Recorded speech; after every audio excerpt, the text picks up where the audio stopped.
Ahí está.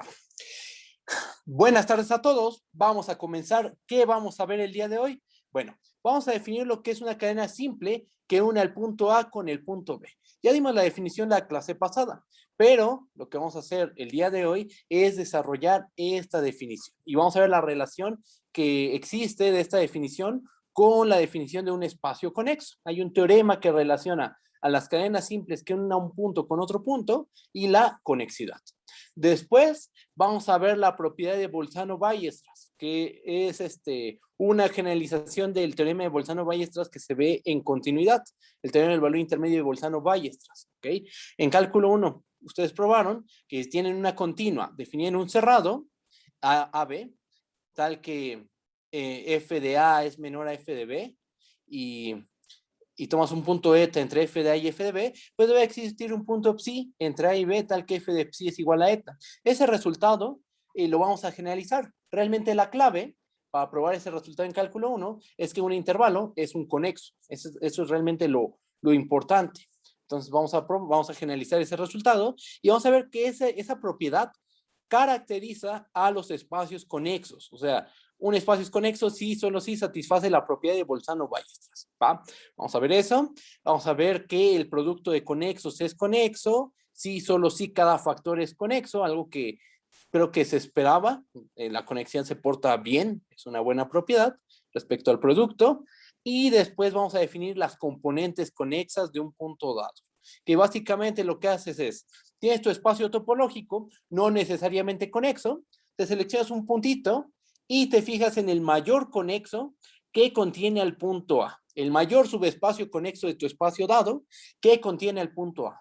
Y ese mayor subespacio conexo que contiene el punto A es la componente conexa de A. Y la vamos a estudiar. Vamos a ver qué propiedades tiene la familia de componentes conexas de un espacio dado. Y eso es lo que tenemos que hacer. ¿Va que va? Bueno, pues vamos a comenzar. Vamos a empezar leyendo la definición de lo que es una cadena simple. Va la definición. Definición. Sea X, tau, un espacio topológico. Sean A y B elementos de X. Una cadena simple que une el punto A con el punto B es una familia finita de abiertos, a la cual la vamos a denotar por U, y tiene una cantidad finita de elementos y están ordenados. Aquí está el primer abierto, U1, el segundo abierto, U2, así hasta el enésimo abierto, UN. Esa familia de abiertos, ¿qué debe de satisfacer? Bueno, debe satisfacer los siguientes 3 puntos. Vamos a leerlos. Punto 1. A1 pertenece en U1 y A no pertenece en UI para cada I igual a 2 hasta N. B pertenece en UN y B no pertenece en UI para cada I igual a 1 hasta N menos 1. Y el punto 3, UI intersección UJ resulta ser distinto del vacío si y solo si la cardinalidad de I menos J es menor o igual a 1 o de forma equivalente. Esto es si solo si I es igual a J menos 1, I es igual a J o I es igual a J más 1. O sea, dos de esos abiertitos son distintos del vacío, su intersección es no vacía, si los índices difieren por a lo más una unidad. Eso es lo que estamos diciendo. Dicho con palabras, es eso. ¿Va? Gráficamente, ¿cómo se ve una cadena simple? Pues aquí tenemos un dibujo, ¿no? Tenemos este dibujito. Aquí tenemos el punto A. ¿El punto A dónde se encuentra? Se encuentra únicamente en el abierto U1. Estamos de acuerdo por la definición. Estamos diciendo que A está en U1, pero A no pertenece en UI para cada I igual a 2 hasta N. Después, U1 se intersecta con U2. U2 se intersecta con U3. Pero U3 no se va a intersectar con U1. Luego sigue U3, intersecta U4. U4 no tiene intersección no vacía con U2. Así nos vamos hasta UN-1, UN, y en UN se encuentra el punto B. El punto B pertenece únicamente al abierto UN. Eso nos lo da la condición 2. B pertenece en UN y B no pertenece en UI para cada I igual a 1 hasta N menos 1. ¿Ok? Bueno, entonces, esto es una cadena simple, ¿va? Que une el punto A con el punto B. Voy a bajar tantito y viene la propiedad 4, ¿va? Así como hemos enumerado las cosas, esta sería la propiedad 4, ¿va? ¿Qué tenemos? Bueno, vamos a considerar un espacio topológico conexo, ¿ok? Tenemos X, tau, un espacio topológico conexo, y entonces sucede lo siguiente. Para cualquier cubierta abierta de X, y para cualquiera puntos A y B en X, aquí hay que pedir que sea distinto de B. ¿Ok? Siempre podemos encontrar U' igual a U1 hasta UN, una subfamilia finita de U, o sea, es una familia finita de abiertos, que está conformada por abiertos de la cubierta U, tal que U' es una cadena simple que une al punto A con el punto B. ¿Ok? Eso es lo que tenemos que probar. Es fundamental la conexidad, la vamos a ocupar fuertemente. De hecho, es fundamental que el espacio sea conexo para que nuestra prueba, la prueba que vamos a hacer, sea válida. ¿Ok? Bueno, pues vamos a empezar con la demostración. ¿Qué tenemos que hacer? Pues vamos a dar una cubierta abierta de X arbitraria. Vamos a tomar dos puntos A y B en X con A distinto de B, y con esos datos y con el hecho de que X es conexo, vamos a construirnos una subfamilia finita de U, que sea una cadena simple que una el punto A con el punto B. ¿Ok? Eso es lo que tenemos que hacer.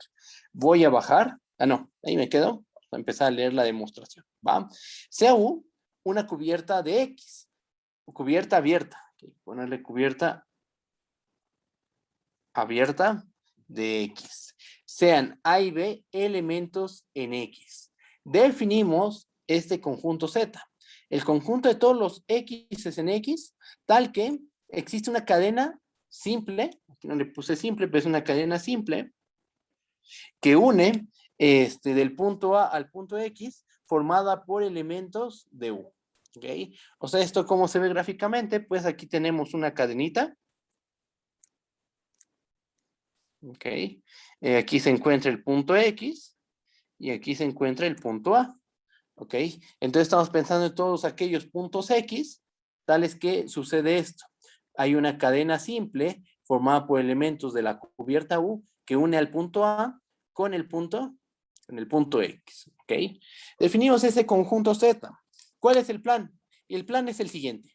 Vamos a probar que ese conjunto Z es un conjunto cerrado, abierto, no vacío. Y aquí va a entrar en juego la conexidad. ¿Cuáles son, en un conexo, cuáles son los únicos subconjuntos que son cerrados, abiertos de manera simultánea? Pues el vacío y el total. Si nosotros probamos que Z es un cerrado abierto no vacío, no le queda de otra más que ser Z igual al total, o sea, Z debe ser igual a X. En particular, el punto B que tomamos aquí arriba debe pertenecer en Z, porque Z es igual a X, ¿verdad? Y por la definición de Z, pues va a haber una cadena simple formada por elementos de U que une el punto A con el punto B y acabaremos ahí la demostración, ¿va? Entonces, eso es lo que vamos a hacer. Este es el plan de la prueba. Déjenme acomodar esto. Ahí está, ya. Bien. Entonces, ¿qué vamos a hacer? Pues tenemos que probar que Z es cerrado, es abierto y es no vacío. ¿Ok? Bueno, vamos a empezar probando que Z es no vacío. Notemos que, vamos a probar que Z es no vacío. Notemos que A pertenece en Z. ¿Por qué? Vamos a argumentar. Porque existe U en la cubierta U tal que A pertenece en U. Eso es un hecho. ¿Por qué? Porque U es una cubierta de X. Entonces debe haber un elemento de U que contenga el punto A. ¿Estamos de acuerdo? Ahora, nota que este conjunto finito de abiertos de U, que es el conjunto que tiene como único elemento a U, es una cadena simple que une a el punto A consigo mismo, la cual está formada por elementos de U. ¿Ok? Y entonces, ¿qué tenemos? Tenemos que Z resulta ser distinto del vacío. ¿Por qué? Porque al menos el punto A pertenece a Z.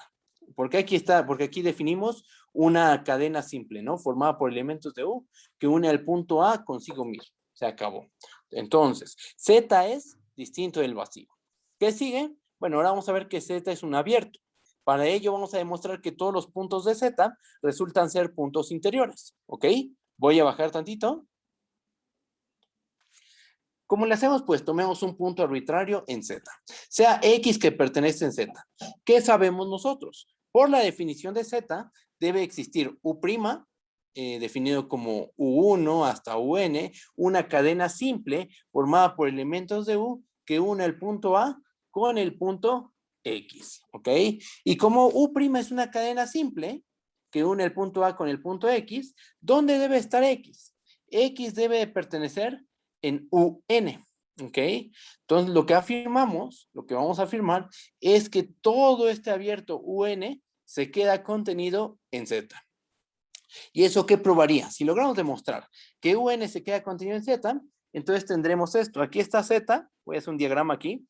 Aquí está Z, aquí se encuentra nuestro punto X, y si demuestras que el abierto UN se queda contenido en Z, entonces habrás demostrado que X es un punto interior de Z, pero X se tomó de forma arbitraria, y entonces habrás probado que el interior de Z es igual a Z, o sea, que Z es un abierto, ¿ok? Entonces, ese es nuestro plan, eso es lo que tenemos que hacer, ¿va?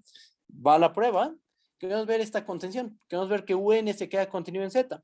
¿Cómo le hacemos? Pues tenemos un punto Y que pertenece a UN, y vamos a demostrar que ese punto Y está en Z también, ¿va? Como U' es una cadena simple, tenemos dos casos a considerar, chequen, Y está en UN. Vamos a considerar los siguientes dos casos. Caso 1. El caso en que Y está en UN, que eso es un hecho, pero Y no pertenece en UI para cada I igual a 1 hasta N-1. O sea, Y no se encuentra en los abiertos anteriores a UN. No se encuentra en U1, no está en U2, U3, hasta UN-1. En esos abiertos no se encuentra el punto Y. Bueno, en ese caso, que es justo el que indica este diagrama, Y está en UN, pero no está en los demás abiertitos que conforman la cadena simple. En tal caso, tenemos que U' es una cadena simple que une el punto A con el punto Y. Esto es algo nuevo, porque lo que nosotros sabíamos es que U' es una cadena simple que une al punto A con el punto X, une a A con X. Y ahorita con este argumento, en este caso, ¿qué es lo que vimos? Que la U' es una cadena simple, pero que une al punto A con el punto Y. Cambian los puntos, eso es lo que estamos mostrando. Aquí está. Considerando este caso, ¿no? El caso 1 en que Y está en UN, pero Y no está en UI para cada I igual a 1 hasta N-1. ¿Va? Y entonces, ¿qué tenemos? Pues por la definición de Z, ¿qué podemos asegurar? Que el punto Y pertenece en Z. Porque esta es la definición, ¿no? Esto que escribimos aquí en este último renglón es la definición de estar en Z. Debe existir una cadena simple formada por elementos de U que une el punto A con el punto, en este caso, con el punto Y. Eso por definición quiere decir que Y está en el conjunto Z, ¿va? Bueno, entonces, ¿esto qué prueba? Que el punto Y que está en UN también debe estar en el conjunto Z, pero en el caso 1, considerando el caso 1. Ahora el caso 2, que es el caso complementario del caso 1. Bajo tantito. ¿Qué pasa si Y pertenece a UN intersección UN-1, que es la otra posibilidad? Bueno, en ese caso, consideramos UBI', definido como U1 hasta UN-1. ¿Ok? Vamos a considerar esa familia de abiertos. ¿Y cómo se ve esto geométricamente? Bueno, se ve como en este diagrama. Aquí está U1, U2, U3, UN-1 y UN. Estamos suponiendo que el punto Y se encuentra en la intersección de UN con UN-1. ¿Ok? Entonces, lo que vamos a hacer es, en lugar de considerar como el último elemento de nuestra cadena simple a UN, lo que hacemos es eliminar a UN y nos quedamos con UN hasta UN-1. Entonces, definimos esta subfamilia finita de la cubierta U, la cual la denotamos por UBI', y tiene como elementos a U1, U2 hasta UN-1. Esta es una cadena simple que une el punto A con el punto y por definición de Z, se concluye que Y pertenece en Z.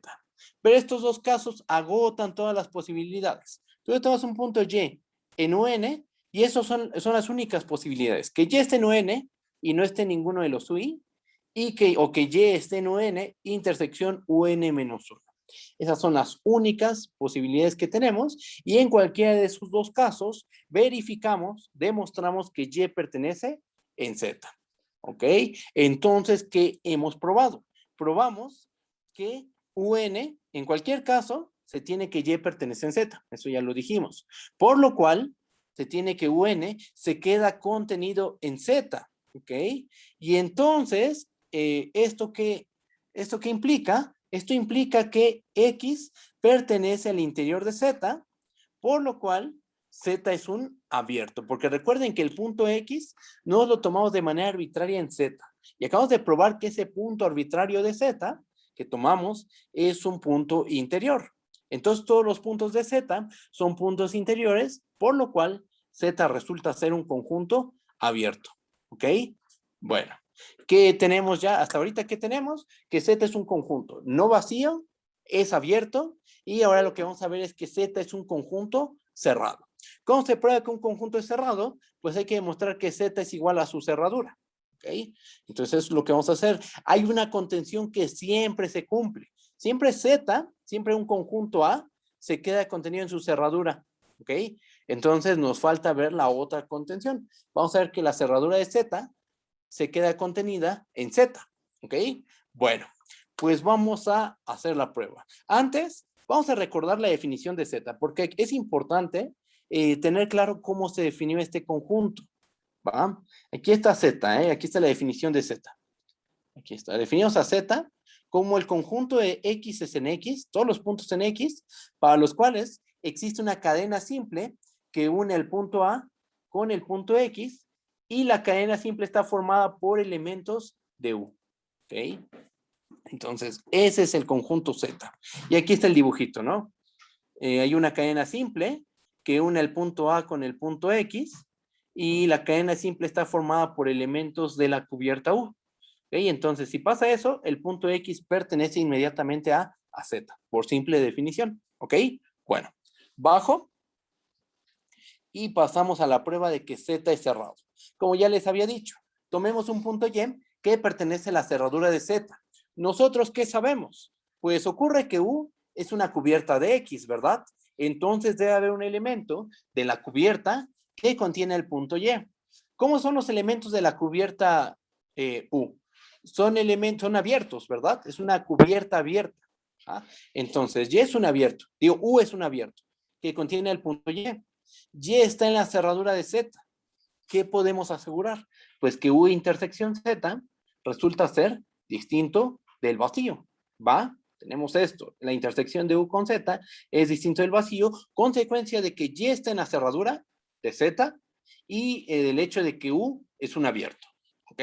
Ahora, en esta intersección es no vacía. Vamos a tomarnos un elemento en esa intersección y a ese elemento vamos a llamarle D. Sea D que pertenece en una intersección Z. En particular, tenemos que D pertenece en Z, ¿verdad? Porque está en U, está en Z, en particular se encuentra en Z. Y por la definición de Z, ¿qué podemos asegurar? Que existe U', que va de U1. Bueno, U', ¿quién es? Es el conjunto que tiene por elementos a los abiertos U1, UN, es una cadena simple que une al punto A con el punto D. Y la familia U', aquí no lo puse, pero recuerden que U' es un subconjunto de la cubierta U. Eso es por definición del conjunto Z, ¿verdad?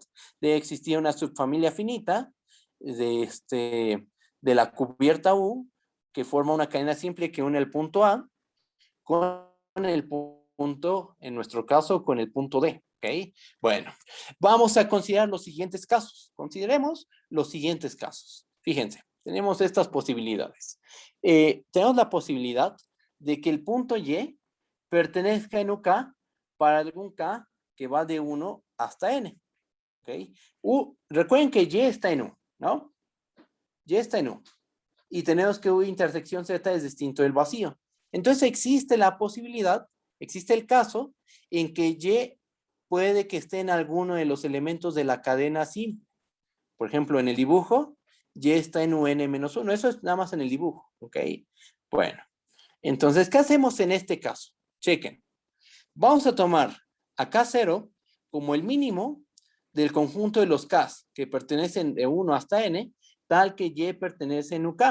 O sea, estamos tomando el abierto que tiene el índice más pequeño con la propiedad de contener al punto Y. ¿Ok? O sea, nos fijamos en todos, nos fijamos en los elementos de la cadena simple, en 1, en U2, hasta UN. Nos fijamos en el abierto que tiene el índice más pequeño y que contiene el punto Y.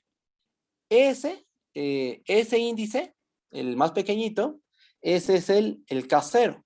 ¿Ok? Bueno, tomando ese, ¿qué tenemos? Entonces, V', definida como 1 hasta UK0, es una cadena simple que une el punto A con el punto Y, la cual está formada por elementos de U. ¿Ok? ¿Por qué? Porque Y está en UK0, estamos de acuerdo. Por la definición de K0, Y pertenece en UK0. ¿Ok? No puede pertenecer en UK0 menos 1, o en UK0 menos 2, o en U1. Bueno, posiblemente en U1 tampoco. ¿Por qué? Porque K0 es el mínimo índice tal que Y pertenece en UK.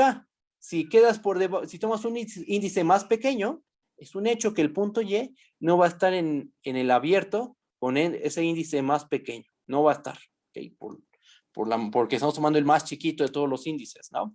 Bueno, entonces, tenemos que V' es una cadena simple que une el punto A con el punto Y, la cual está formada por elementos de U.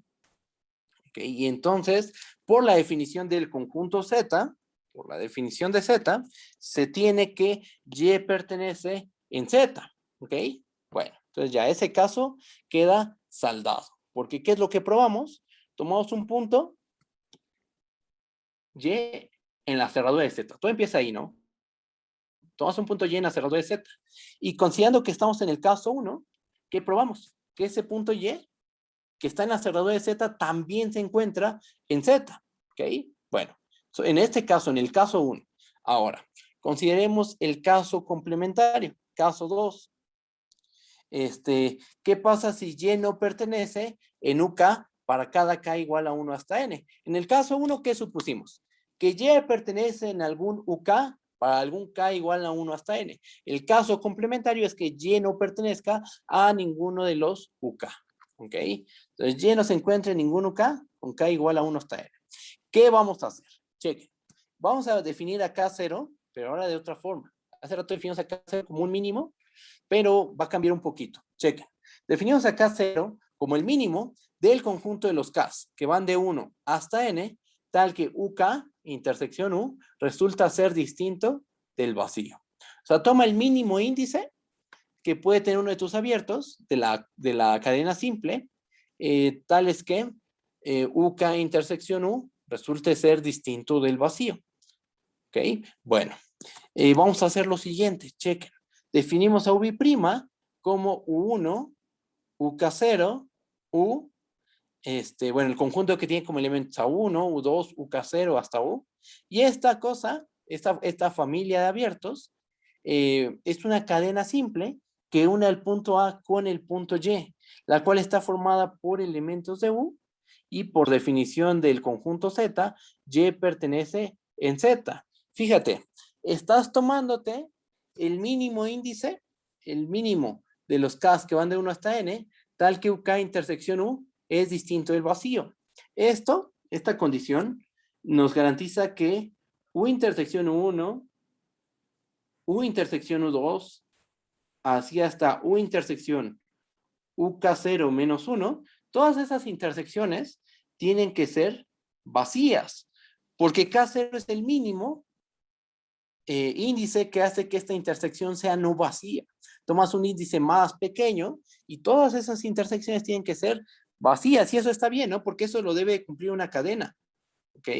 Entonces, pues esto resulta ser una cadena simple. Estamos de acuerdo que el punto Y pertenece en U. Y está en U. A está en U1. Se intersectan cuando tomas abiertos consecutivos. La intersección no vacía si tomas abiertos consecutivos, incluso con U. U sería como el caseroésimo elemento de esta cadena simple, ¿ok? Y entonces, bueno, eso es una cadena simple que une el punto A con el punto y la cual está formada por elementos de U. De aquí se sigue que Y pertenece en Z. ¿Ok? Ya agotamos todos los casos. El caso en que Y pertenece en algún UK y el caso en que Y no pertenece a ningún UK.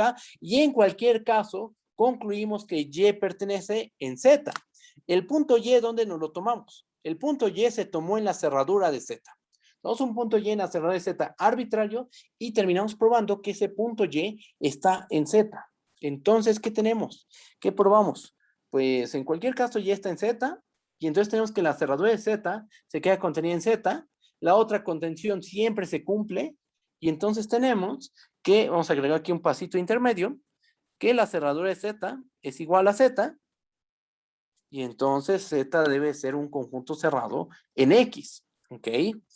Y ya, prácticamente con esto se acabó la prueba. ¿Por qué? Porque ¿qué probamos? Con todo esto que hemos probado.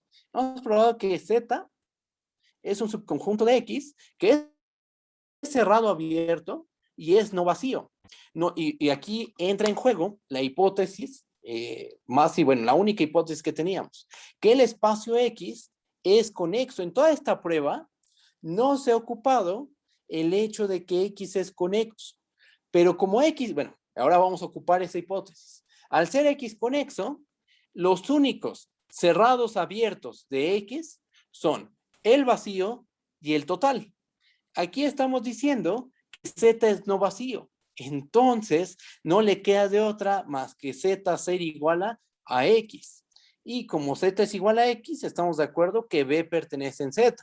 Y por la definición de Z, esto quiere decir que existe U', definida como el conjunto que tiene como elementos A1 hasta UN, una subfamilia finita de U, tal que U' es una cadena simple que une el punto A con el punto B.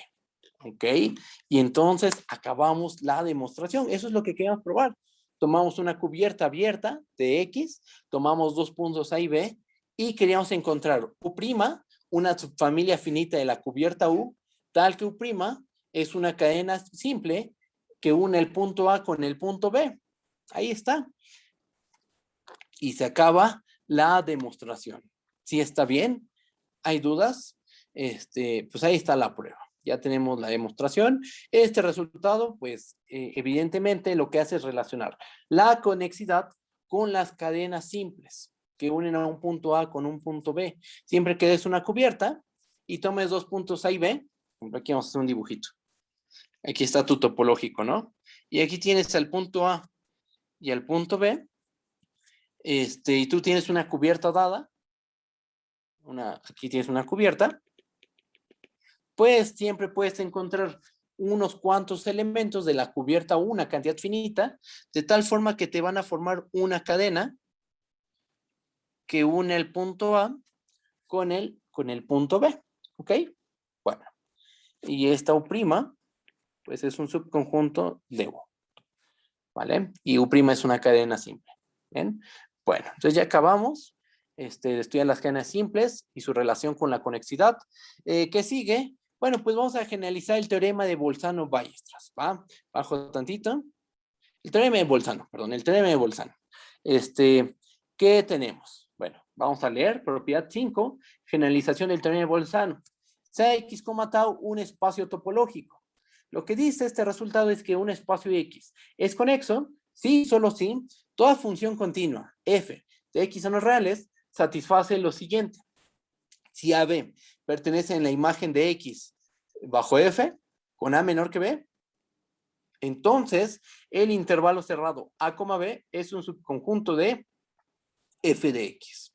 ¿Ok? Gráficamente, ¿cómo se ve esto? Se ve de la siguiente manera. Aquí tenemos un dibujo, ¿no? Si X es conexo, lo que vamos a probar es que tú tomas una continua. Aquí está. Tenemos nuestra continua. Tomamos dos puntos en la imagen. Aquí está el punto A y aquí está el punto B. ¿Ok? Con A menor que B. Siempre debe suceder que este intervalo, que aquí se forma, el intervalo formado por el punto A y el punto B, ese intervalito se queda contenido en la imagen de X bajo F. ¿Okay? O en la imagen de la función, ¿va?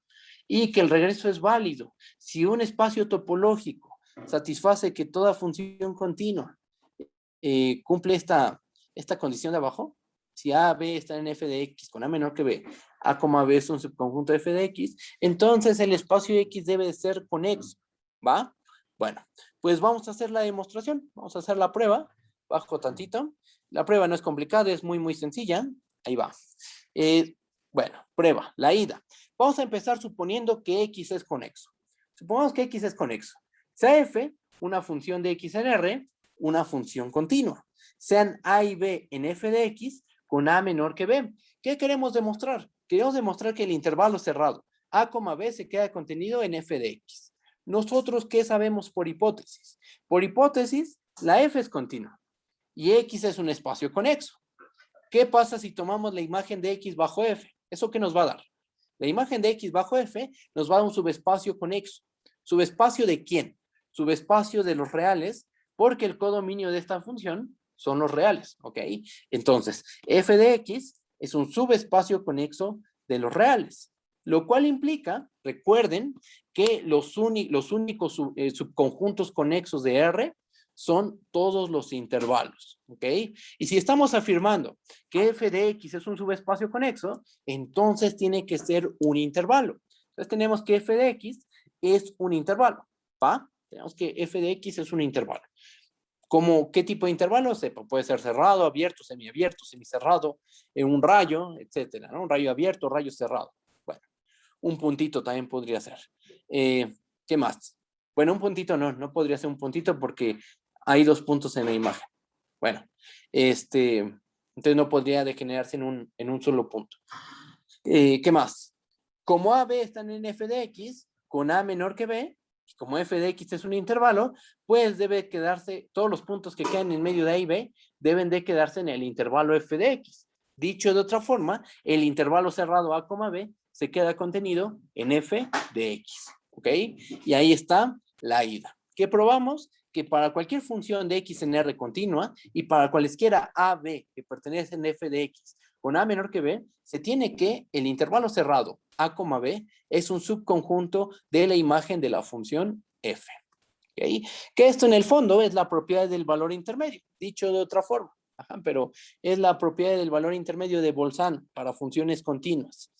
Entonces, pero generalizada, porque usualmente en cálculo 1 lo pruebas para un intervalo cerrado. En cálculo 3 si ya generalizas, lo pruebas para un subconjunto de Rn conexo.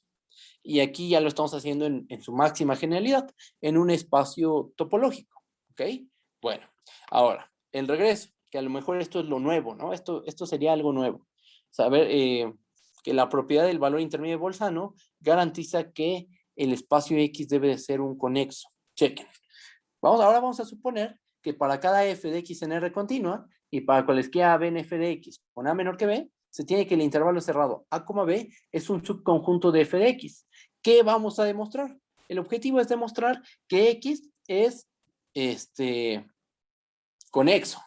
Aquí le puse disconexo, pero lo que vamos a probar es que x es un espacio conexo. ¿Cómo lo vamos a hacer? Ah, bueno, eso es otra cosa. Vamos a hacer la prueba por contradicción. Vamos a suponer que X es disconexo, ¿va? Y vamos a llegar a una contradicción, ¿ok? Ese es el plan. Bueno, vamos a suponer lo contrario. Vamos a suponer que X es disconexo. Entonces, deben de existir U y V, abiertos ajenos, no vacíos, tales que U unión V es igual a todo X. Y aquí tengo un diagrama, ¿no? Aquí está U, una pieza, aquí está la otra pieza, son abiertos ambos ajenos no vacíos, y su unión te da todo X, ¿va? Con esas dos piezas vamos a definir una función continua que va de X al intervalo cerrado, bueno, a los reales, va hacia R, ¿no? Y la cual va a tener una falla respecto a la hipótesis que tenemos. Chequen. Vamos a definir esta función. Va de X a los reales. ¿Qué es lo que hace? Pues a cada punto X lo manda a 0 si X está en U. Y lo manda a 1 si X pertenece en V. ¿Ok? Bueno, pregunta, ¿esa función es continua? Pues vamos a verlo. Cheque. ¿Qué pasa si tomemos una que pertenece en la topología euclidiana? en la topología del codominio, ¿no? Tomamos un abierto arbitrario en la topología del codominio y tomamos su imagen inversa, la imagen inversa de A bajo F. Y nota que tenemos estos cuatro casos. La imagen inversa de A bajo F es vacío si el conjunto A, si el abierto A en R no contiene ni a 0 ni a 1. ¿Estamos de acuerdo? Porque no contiene ningún punto de la imagen. Entonces su imagen inversa es un hecho que va a ser vacía. Va a ser U en el caso en que 0 está en A y 1 no pertenece en A. ¿Estamos de acuerdo? Va a ser V si 0 no está en A y 1 está en A. Y va a ser todo X en el caso en que 1 y 0 pertenezcan en A, ya que 1 y 0 son los únicos valores que toma la función f. O sea, estás diciendo que la imagen de f está contenida en A. Al tomar su imagen inversa, eso te va a arrojar, su imagen inversa va a ser todo el espacio X. ¿Y esto qué verifica? ¿Esto para qué lo hicimos? Ah, porque sabemos que una función es continua, sí, solo si la imagen inversa de abiertos es abierto. ¿Ok? Y entonces tenemos que esta, pues realmente es una función continua. Además, checa, 0 y 1 están en la imagen de X bajo F, con 0 menor que 1. Pero el intervalo cerrado, 0,1, no se queda contenido en la imagen de X bajo F, porque la función F, su imagen solo son dos puntitos, el 0 y el 1. Y ahí truena el asunto, ¿no? Llegamos a una contradicción. ¿Qué supusimos mal? Pues que el espacio X es un espacio disconexo. Por lo tanto, X es un espacio conexo. ¿Ok? Bueno, pues ahí está la prueba. Bien, bajo tantito. Y aquí nos vamos a brincar algo, porque esta prueba que viene es bastante larga, nos quedan 9 minutos, entonces voy a hacer otra cosa. ¿Qué es lo que sigue? ¿Qué es lo que seguiría si tuviéramos tiempo? Tendríamos que probar que el producto de conexos es conexo, sí y solo si cada factor es conexo. Su prueba no es tan complicada, pero tampoco es tan simple como para que en 9 minutos tengamos lista la demostración. Miren, de hecho, pues sí lleva un ratito, ¿no? Todo esto. Entonces, no sé si nos alcanza el tiempo, o igual si la probamos. Vamos a ver esto mejor. Vamos a estudiar las componentes conexas. Vamos a dejar esa prueba pendiente. La de que el producto de conexos es conexo, sí, solo si cada factor resulta ser conexo. Y mejor, lo que vamos a hacer en estos 8 minutos que ahora nos quedan, es estudiar las componentes conexas. ¿Va? Bueno. ¿Qué es lo que vamos a hacer? Intuitiva, la idea. ¿Cuál es la idea? Tú tienes un espacio topológico X. Tú tomas un punto A en X. Vamos a fijarnos en el mayor conexo que contiene al punto A. Siempre hay un conexo que contiene un punto. Porque, por ejemplo, tómate el unitario de A con la topología de subespacio y ese espacio chiquitito, ese es un conexo que contiene el punto A. Entonces, siempre hay un conexo, un subespacio conexo de X que contiene al punto A. Siempre. ¿Cuál? Pues este trivial, espacio trivial, ¿no? El unitario de A con la topología de subespacio inducida por el espacio dado X. Entonces vamos a fijarnos en el más grande de esos subespacios conexos que contienen al punto A. Y ese espacio más grande le vamos a llamar la componente conexa de A. ¿Ok? Este tipo de conjuntos van a ser importantes al momento de estudiar la conexidad local. ¿Ok? Entonces, esto es importante para poder estudiar los espacios localmente conexos y pues empezamos. ¿Va? Vamos a leer. Definición. Sea X, tau un espacio topológico. Para cada A que pertenece en X, definimos a CA como la unión, fíjense, de todos los K subconjunto de X, tal que K es un subespacio conexo de X que contiene el punto A. O sea, en una bolsa reúne a todos los subespacios conexos de X que contengan al punto A. Aquí hay un dibujo. Imagínate que tu espacio X es todos estos objetos. Esta bola, estas líneas, este hilo, todo eso conforma el espacio X, ¿va? Ahora, tú te das cuenta de que A se queda contenido en este subespacio conexo, que es esta línea, se queda contenido en esta otra línea que es conexa, tiene esta otra línea que también es conexa. Ah, bueno, pues en una bolsa, mete a todos esos subespacios conexos que contienen A, y eso, y únelos, une a todos esos elementos, y esa es la componente conexa de A. Ok, aquí está su nombre. Le lee como la componente conexa del punto A. ¿Qué tiene de especial la componente conexa? Ah, pues mira, nota lo siguiente. Voy a bajar tantitito. A ver, creo que así está bien. Nota esto. Vamos a la observación. Observación. Nota que A se encuentra en la intersección de todos los elementos del conjunto de los K subconjuntos de X, tal que K es un subespacio conexo de X que contiene el punto A. Todos los elementos de esta bolsita, de este conjunto, son subespacios conexos que contienen al punto A. Si yo intersecto a todos esos elementos, pues seguro en la intersección tengo al punto A. ¿Ok? ¿Qué pasa si tengo una... Ahora, recordatorio. Si tenemos una familia de subespacios conexos cuya intersección es no vacía, ¿qué pasa con la unión de todos esos subespacios conexos? Eso nos va a arrojar un conexo, ¿verdad? Entonces tenemos que la unión de todos los elementos, todos los K subconjuntos de X, tal que K es un subespacio conexo de X que contiene el punto A, esta unión resulta ser un subespacio conexo de X. Es decir, sea es un subespacio conexo de X. La componente conexa de subespacio conexo de X, y aquí agrego algo. Sea es el mayor subespacio conexo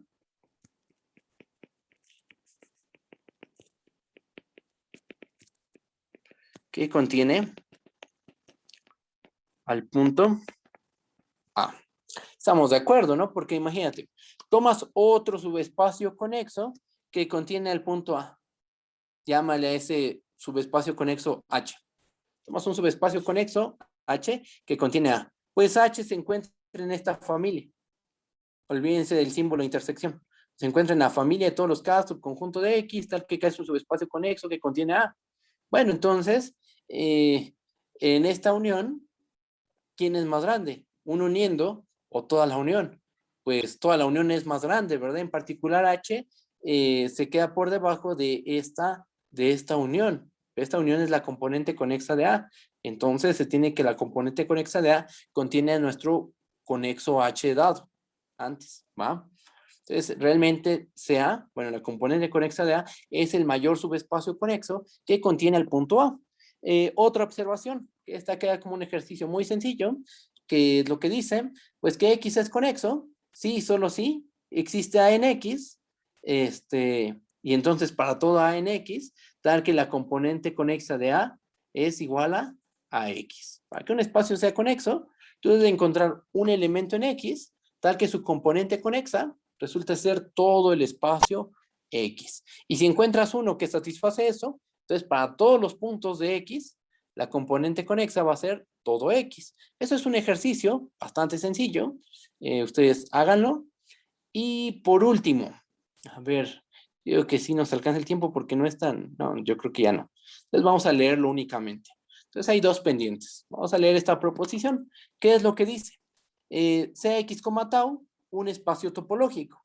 Ocurre, vamos a definir esta relación. La relación en X definida como A está relacionado con B. Sí, solo sí. Existe Y, un subespacio conexo de X, tal que A y B pertenecen en Y.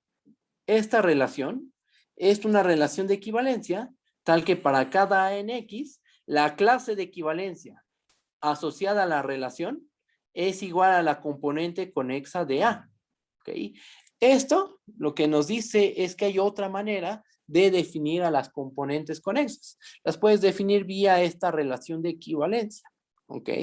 Entonces, en algunos libros, a lo mejor les definen la componente conexa de esta manera, con esta relación de equivalencia. En otros libros, les definen la componente conexa como la definí yo. Ajá. Entonces, bueno, pero al final, no importa con qué definición inicies, obtienes los mismos objetos. Ajá. Bueno, entonces, ¿qué es lo que seguiría? Pues hacer la demostración, ¿no? Ver qué es de equivalencia, ver qué es reflexiva, simétrica, transitiva, y ver que estos dos conjuntos, la clase de A y las componentes conexas de A, son iguales, ¿no? Son el mismo conjunto. Y bueno, después viene un corolario muy importante, que las componentes conexas forman una partición, consecuencia del resultado anterior, pero eso ya lo tendremos que hacer en la próxima sesión, ¿va? Bueno, hasta aquí le dejamos. Nos estamos viendo el jueves, ¿va? Nos vemos. ¿Tienen dudas de la tarea? Si hay dudas de la tarea, ahorita me dicen y lo checamos, ¿va? Voy a Eh, cortar la transmisión. Bye, bye.